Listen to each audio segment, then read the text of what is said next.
ఈ తంత్రం ఏమిటి అంటే విస్తరణ వ్యాప్తితో పరిరక్షించునది, పరిరక్షించబడేది. అంటే ఏ రకంగా?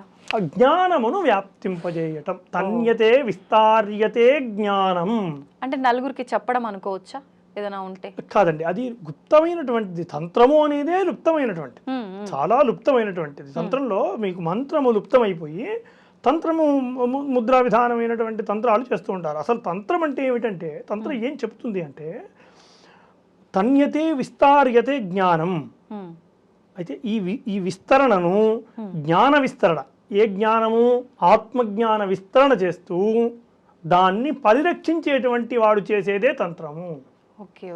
జ్ఞాన విస్తరణ సాధారణమైన విస్తరణ కాదు, జ్ఞానాన్ని విస్తరింపజేయడం. ఆత్మజ్ఞానం ఏదైతే గూఢమైన జ్ఞానం ఉందో, ఏదైతే సచ్చిదానంద జ్ఞానం ఉన్నదో ఆ జ్ఞానమును విస్తరిస్తూ, విస్తరించినటువంటి జ్ఞానమును త్రాయతే రక్షించబడేటువంటి వాడు ఎల్లవేళ రక్షించబడతాడు.